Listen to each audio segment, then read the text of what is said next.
Hai, Assalamualaikum warahmatullahi wabarakatuh. Jadi kita melanjutkan kuliah manajemen pemasaran. Pada minggu kali ini kita sudah masuk minggu ke-13 ya.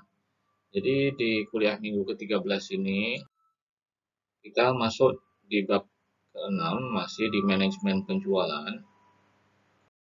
Jadi objektif kelas untuk manajemen penjualan ini adalah untuk mengetahui strategi manajemen penjualan untuk meningkatkan volume penjualan. Ini adalah objektif kelas kita hari ini.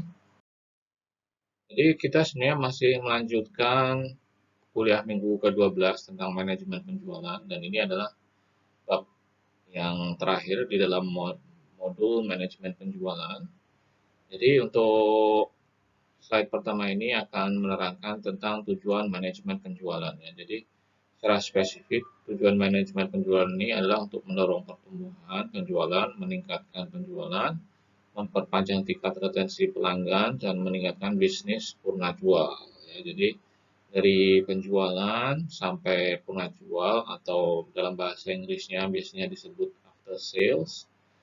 Nah, ini adalah tugas manajemen penjualan ya. Jadi dia mengadakan penjualan, meningkatkan, mempertahankan dan kemudian juga setelah penjualan yaitu after sales baik servisnya dan garansinya dan lain-lain adalah tugas seorang manajemen penjualan. Nah, ini ada beberapa faktor yang harus diperhatikan oleh manajemen penjualan ini. Yang pertama adalah modal yang diperlukan, kemampuan untuk merencanakan dan membuat produk, kemampuan menentukan tingkat harga yang tepat, kemampuan memilih penyalur yang tepat, kemampuan menggunakan cara-cara promosi yang tepat, dan unsur penunjang lainnya. Jadi ini adalah uh, beberapa faktor yang mendukung supaya manajemen penjualan itu bisa mencapai targetnya yang seperti yang di atas ini ya, mencapai target penjualan, meningkatkan, mempertahankan, dan bisnis after sales produk tersebut. Jadi pada umumnya para pengusaha mempunyai tujuan untuk mendapatkan laba tertentu dan mempertahankan atau bahkan berusaha meningkatkan untuk jangka waktu yang lama. Nah, ini yang faktor retensi tadi ya untuk mempertahankan pelanggan. Jadi faktor-faktor ini harus diperhatikan sepenuhnya bagi perusahaan pada umumnya mempunyai 3 tujuan umum dalam penjualan, yaitu mencapai volume penjualan tertentu, mendapatkan laba tertentu, menunjang pertumbuhan perusahaan. Ya, ini jadi adalah 3 tujuan umum dalam manajemen penjualan. Jadi untuk perusahaan yang besar biasanya manajemen penjualan ini dipimpin oleh suatu kepala bagian pemasaran. Terus di bawahnya ada sub bagian penjualan. Ya, ini tuh perusahaan yang besar. Jadi ada sebuah tim yang menangani khusus bagian penjualan atau yang namanya juga sistem pemasaran.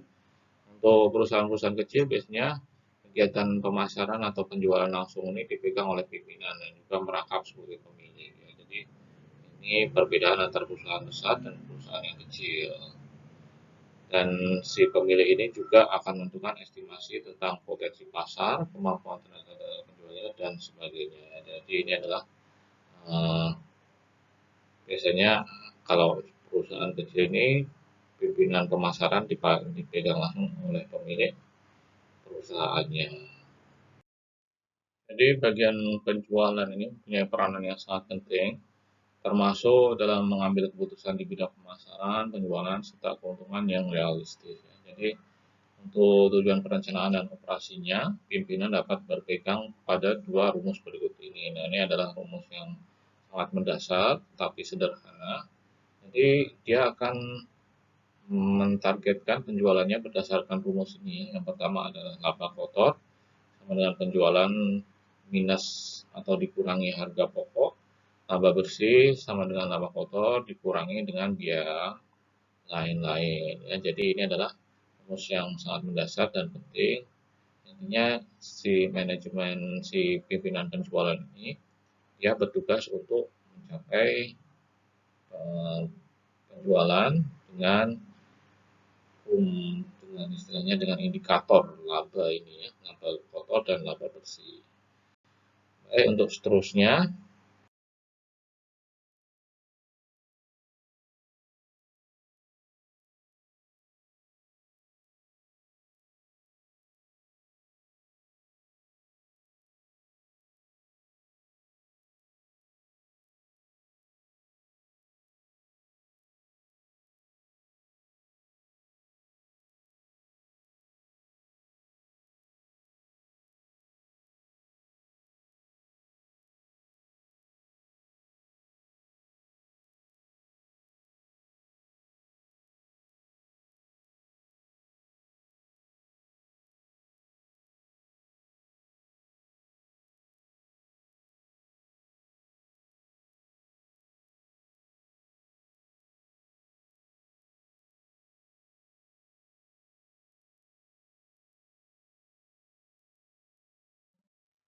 kemudian untuk masuk tersebut, penjual harus memahami beberapa masalah penting yang sangat berkaitan, yaitu jenis dan karakteristik barang yang ditawarkan, harga produk, syarat penjualan seperti pembayaran, pengantaran, pelayanan sesudah penjualan, garansi, dan sebagainya. Jadi ini uh, istilahnya kualitas produknya dia harus betul-betul menguasai dari harga, karakteristik, terus kemudian pernah jual, seperti garansi, servis, dan lain-lain. Si penjualnya harus menguasai. Kondisi pasar ini adalah pasar ini sebagai kelompok pembeli atau pihak yang menjadi sasaran dalam penjual dapat pula mengaruhi kegiatan penjualannya ya. Jadi faktor-faktor kondisi pasar yang perlu diperhatikan adalah jenis pasarnya ya. Ini kita sudah bahas di kuliah sebelumnya. Ada beberapa jenis pasar seperti pasar konsumen, pasar industri, pasar penjual, pasar pemerintah atau pasar bahkan pasar internasional ya. Ini jadi jenis pasarnya harus diketahui. Jenis pasar apa, terus kelompok pembeli atau segmen pasarnya, daya belinya, frekuensi pembelian, dan keinginan dan kebutuhannya. Jadi ini adalah beberapa kondisi pasar yang perlu diperhatikan sebelum si penjual ini dapat melaksanakan kegiatan penjualannya. Untuk slide berikutnya adalah tentang modal. Ya. Jadi modal ini sebagai bentuk investasi awal, baik contohnya yang di sini ini dalam slide ini adalah alat transportasi, terus kemudian sarana peraga sebagai alat promosi, kemudian penjual ini juga harus mempunyai modal uang, modal waktu, tempat, dan lain-lainnya. Ya, jadi ini sebagai alat penunjang ya untuk penjualan modal ini. Terus kemudian kondisi organisasi penjualan ini, nah ini biasanya yang saya sudah sebutkan tadi ya. Jadi organisasi ini biasanya dipimpin oleh seorang pemimpin di perusahaan yang besar, biasanya pemimpin pemasaran, terus kemudian dia akan membawahi beberapa sub bagian penjualan dan karyawan di dalamnya. Jadi ini adalah kondisi organisasi perusahaan. Juga kalau perusahaan kecil ini saya juga sudah sebutkan di slide sebelumnya, ini ditangani oleh pemilik sekaligus pimpinannya langsung sebagai kepala pemasarannya. Ya. Terus kemudian fungsi-fungsi salesman ya. Fungsi salesman ini yang pertama ya kita langsung masuk saja ke fungsi-fungsi yang sudah disebutkan di sini adalah yang pertama mengadakan analisa pasar ya. Jadi ini termasuk juga mengadakan ramalan tentang penjualan yang akan datang, mengetahui dan mengawasi para pesaing, memperhatikan lingkungan, terutama lingkungan sosial dan perekonomian. Ya, menganalisa pasar dulu, menentukan calon konsumen ini termasuk dalam fungsi ini adalah mencari pembeli potensial, menciptakan pesanan baru dan langganan yang ada, dan mengetahui keinginan pasar. Nah, fungsi-fungsi segmen. Ada beberapa juga mengadakan komunikasi, ya. Nah, komunikasi ini fungsi yang menjiwai fungsi-fungsi tenaga penjualan. Nah, ini adalah yang paling pokok ya. Dan komunikasi ini bersifat membujuk, hanya merupakan satu elemen saja dari fungsi komunikasi. Jadi istilahnya dia harus pandai berkomunikasi. Ini salah satu prinsip dari seorang penjual, dia harus pandai berkomunikasi, Memberikan yang berikutnya memberikan pelayanan yang diberikan kepada langganan dapat diwujudkan dalam bentuk konsultasi, ya.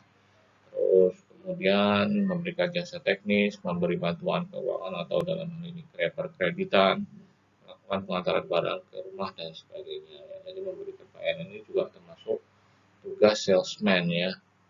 Nah, meskipun sekarang sudah ada sebagian lain, tapi sebagian lain tersebut juga dia sebagai salesman juga karena dia juga mempresentasikan perusahaan yang memberikan produk atau jasa kepada pelanggan. Terus memajukan pelanggan.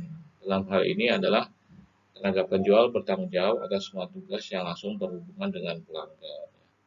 Nah, yang mengarahkannya sehingga dapat meningkatkan laba, juga memberikan saran secara pribadi, saran tentang masalah pengawasan persediaan, promosi, pengembangan barang, dan kebijaksanaan harga.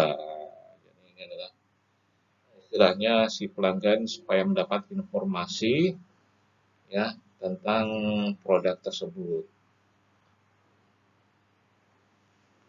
Ya, jadi ini adalah memajukan pelanggan atau memajukan langganan.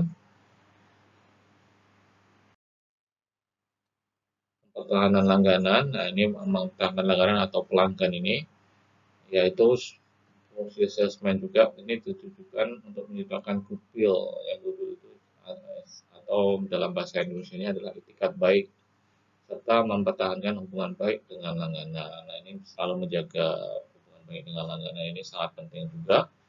Mendefinisikan masalah ini dilakukan dengan memperhatikan dan mengerti permintaan konsumen. Ini berarti penjual harus mengadakan analisa tentang usaha-usaha konsumen sebagai sumber masalah.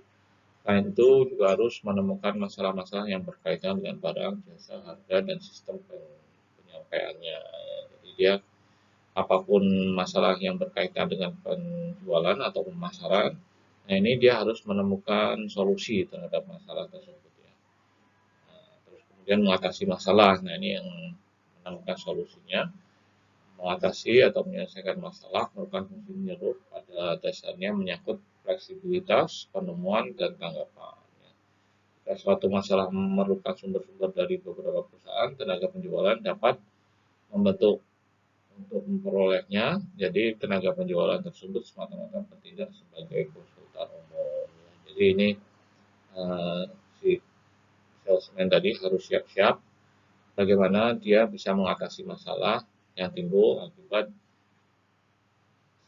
kegiatan pemasarannya, ya. Jadi seperti ini, ya, seperti dia harus ada skill untuk menjadi konsultan umum. Nah, ini salah satu cara untuk mengatasi masalahnya konsultan terhadap pelanggannya. Ya, jadi ini adalah tugas-tugas salesman yang bisa menunjang kegiatan pemasaran. Jadi kemudian termasuk tugas salesman ini adalah mengatur waktu, terus mengalokasikan sumber-sumber, meningkatkan kemampuan diri. Jadi mengatur waktu ini istilahnya supaya waktunya efektif, tidak terbuang sia-sia. Mengalokasikan sumber ini, sumber-sumber yang sering diperlukan yang dilakukan dengan memberikan bahan bagi keputusan manajemen untuk membuka transaksi baru atau menutup transaksi yang tidak menguntungkan dan mengalokasikan usaha-usaha ke berbagai transaksi.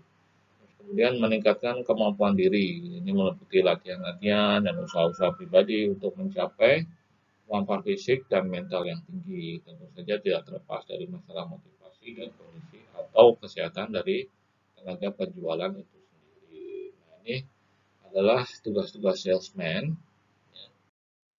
Jadi untuk kuliah minggu ke-13 ini sampai di sini, nanti kita akan lanjutkan lagi di kuliah minggu ke-14.